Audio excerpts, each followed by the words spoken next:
এরকম কোনো কাজ আমি হয়তো আর কখনো করব না, এটা বলার পরেও আমাকে বেশ কিছু অর্ডারস নিতে হয়েছিল, কারণ তোমরা এই কাজটাকে এত এত ভালোবাসা দিয়েছো কি বলবো। সকলকে অনেক অনেক ধন্যবাদ তার জন্য।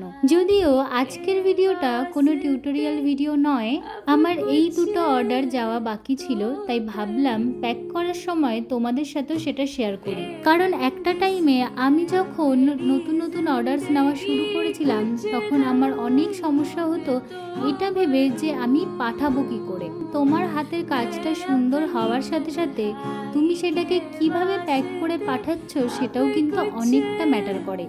একটা ভালো অথবা প্রেজেন্টেবল প্যাকিংয়ের জন্য অনেক টাকা খরচ করতে হয় সেরকম কিন্তু নয়। তাই স্পেশালি তোমরা যারা বিগিনার আছো অথবা প্রথম প্রথম অর্ডারস নেওয়া শুরু করছো তাদের জন্য আমার এই ভিডিওটা। এই প্যাকিংটা করার জন্য খুব বেশি হলে আমি 3 থেকে 4টে জিনিস ব্যবহার করেছি। প্রথমে এই জিনিসটাকে ভালো করে ক্লিন করে নিতে হবে, তারপর জিনিসটাকে কভার করে নেব।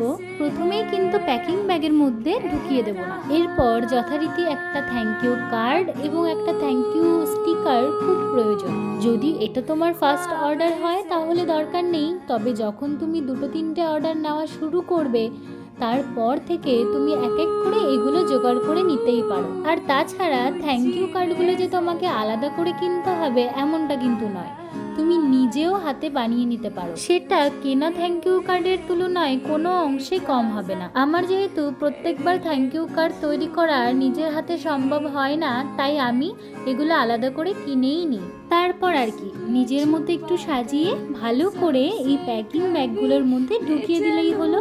প্যাকিং করার যে কোনো আলাদা রুলস আছে এমনটা কিন্তু আমার মনে হয় না। তুমি তোমার বাজেট অনুসারে সাধ্য মতো যেভাবে এই জিনিসটাকে সুন্দর করে প্যাক করতে পারবে করতেই পারো, এবং অবশ্যই যেন সেটা সেফলি তোমার কাস্টমারের কাছে পৌঁছে যেতে পারে। তো এটাই ছিল আজকের ভিডিও।